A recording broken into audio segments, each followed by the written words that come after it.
बेटी की विदाई। जैसे ही सूर्यास्त का समय हुआ, ग्रामीण इलाके में एक गर्म नारंगी चमक बिखेरते हुए सिंदुली का एक छोटा सा गांव संगीत और हंसी के आवाज में जीवंत हो उठा। गांव के केंद्र में एक बड़ा सा तंबू गाड़ा गया और रंगीन लालटेन छत से लटकी हुई थी, जो उत्सव पर एक गर्म और आकर्षक चमक बिखेर रही थी। तंबू के अंदर लोग नाचते और गाते थे, सप्ताह भर चलने वाला उत्सव के अंतिम कुछ घंटों का आनंद लेते थे। इन सब के बीच में दुल्हन बैठी थी। उसने एक शानदार लाल साड़ी पहनी हुई थी। उसके बाल गजरा और फूल लटके हुए थे और चमकदार गहनों से सजे हुए थे। वह बहुत सुंदर लग रही थी। उसका चेहरा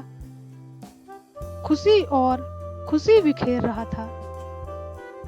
कविता के लिए यह एक कड़वा मीठा फल था। उसकी बेटी रेनू की शादी हो रही थी और जब वह अपनी बेटी के लिए खुश थी तो वह उसके दूर जाने की भावना महसूस किए बिना नहीं रह सकी। उसने रेनू को चोटी वाली लड़की से एक सुंदर युवती बनते देखा था।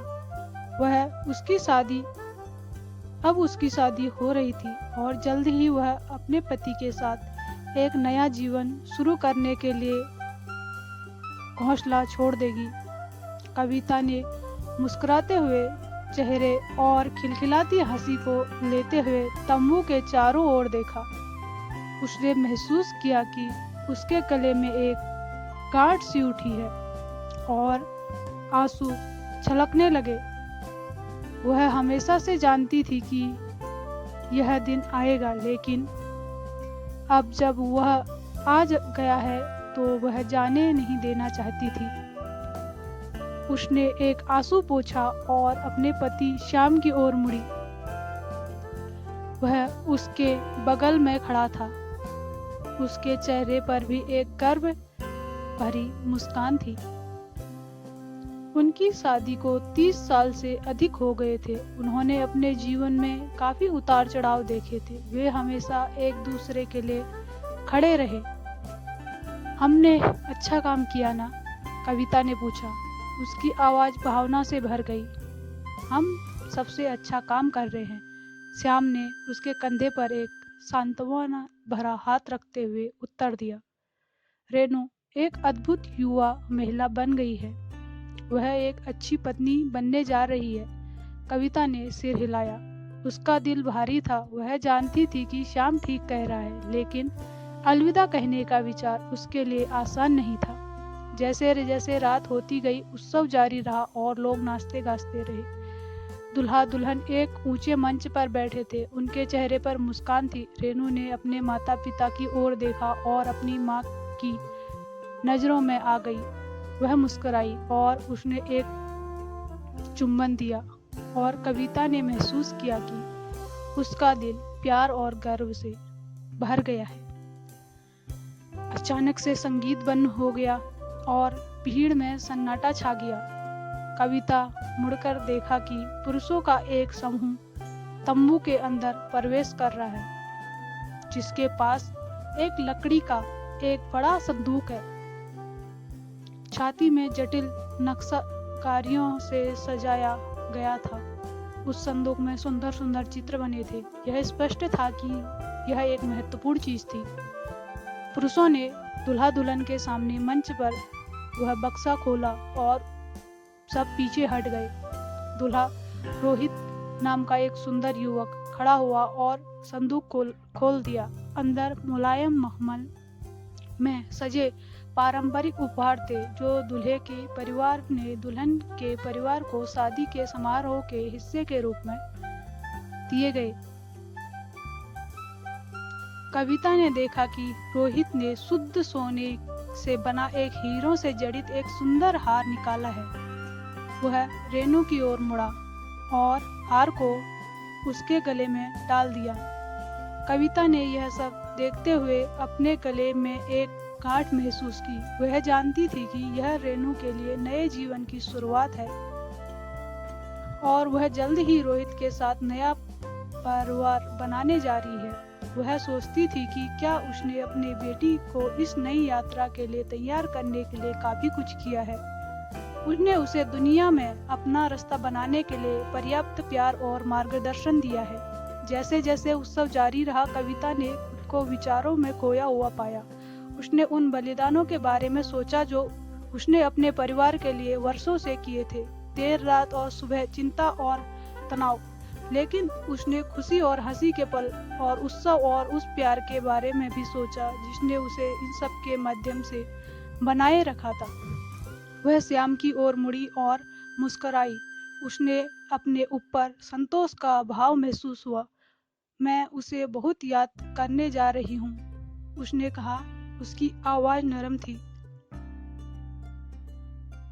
मुझे पता है, श्याम ने उसका हाथ थामते हुए उत्तर दिया, लेकिन वह दूर नहीं जा रही और हम हमेशा एक परिवार रहेंगे, श्याम ने उत्तर दिया। कविता ने सिर हिलाया। उस आदमी के लिए आभार की भावना महसूस कर रही थी जो हर सुख दुख में उसके साथ खड़ा रहा। वो था श्याम। साथ में उन्होंने देखा कि रेणु और रोहित की प्रतिक्रियाओं का आदान प्रदान किया जा रहा है। जीवन भर एक दूसरे से प्यार करने और संजोने का वादा किया, एक परिवार बनाने का वादा किया। जैसे ही समारोह समाप्त हुआ, मेहमान नवविवाहित को बधाई दी और शुभकामनाएं देते हुए तंबू से बाहर निकलने लगे। कविता और श्याम ने आखिरी मेहमान जाने का इंतजार किया और फिर अपनी कार की ओर बढ़े। जैसे ही वे घर से निकले, कविता ने महसूस किया कि उनके दिल में एक खालीपन बस गया है। लेकिन जैसे ही वे अपने घर के पास पहुंचे, उसने कुछ ऐसा देखा जिससे उसके दिल की धड़कनें बढ़ गई। घर के सामने स्टीमर्स और गुब्बारों से सजाया गया था। वेलकम होम रेणु और रोहित लिखा हुआ एक चिन्ह लटका हुआ था। कविता ने महसूस किया कि उसके चेहरे पर मुस्कान फैल गई और उसकी आंखों में खुशी और आंसू छलक गए। जैसे ही वे गेट के पास आए, उसने देखा कि रेणु और रोहित बरामदे में खड़े हैं, उसका इंतजार कर रहे हैं। कविता कार से बाहर निकली और अपनी बेटी के पास चली गई। उसने चारों ओर गर्मी और प्यार की भावना महसूस की। घर में स्वागत है, रेणु को कसकर गले लगाते हुए कहा। धन्यवाद माँ, रेणु ने जवाब दिया। उसका चेहरा चमक रहा था। कविता ने रोहित को देखा और मुस्कुरा दी। अपने ऊपर गर्व और खुशी की बौछार महसूस कर रही थी। वह जानती थी कि उसकी बेटी अच्छे हाथों में है और वह हमेशा उसका समर्थन करने के लिए मौजूद रहेगी, चाहे कुछ भी हो। अगले कुछ हफ्तों में कविता ने रीतू को उसके नए घर में बसने में मदद की और वे दोनों पहले से कहीं ज्यादा करीब आ गए। उन्होंने शादी की खुशियां और चुनौतियों से लेकर रेणु के बचपन की यादों तक हर चीज के बारे में बात की। और जैसे जैसे दिन बीतते गए, कविता ने अपने आप को उस यात्रा के लिए कृतज्ञ महसूस किया जो उन्होंने एक साथ की थी।